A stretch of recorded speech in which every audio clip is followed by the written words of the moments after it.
you too. I think you're so cute. The year was 1905, and the dusty roads of Calcutta, now Kolkata, bustled with bullock carts, hand-pulled rickshaws, and the occasional motor car belonging to a British officer. The air smelled of burning coal, fresh chai, and the spices of street vendors selling hot samosas. In a small hut on the outskirts of the city, Meera adjusted her cotton saree and began her daily chores before dawn. Like most women of her time, she rose early to fetch water from the well, grind spices by hand, and prepare food over a clay stove. Her husband, Rajan, worked as a clerk in a British-owned trading company, earning just enough to support their 2 children. Across town, in a grand bungalow surrounded by servants, Mr. William Thornton, a British officer, enjoyed his morning tea while reading about growing unrest among Indians. The Viceroy had just announced the Partition of Bengal, dividing the region along religious lines, and nationalist movements were gaining momentum.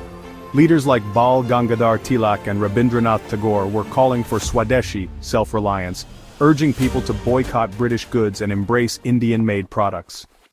In a small village in Maharashtra, young Kishan and his father tilled the fields under the scorching sun.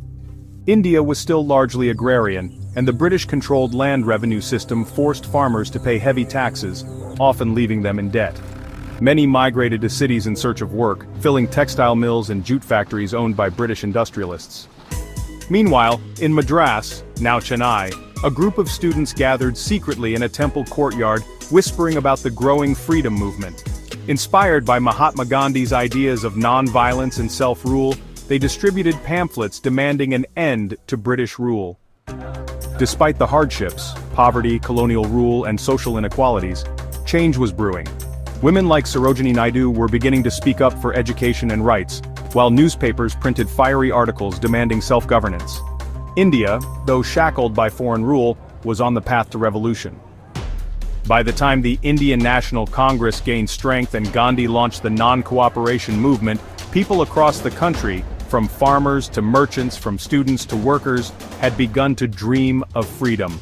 The early 1900s were an era of struggle but also of awakening, as the seeds of independence were sown across the land.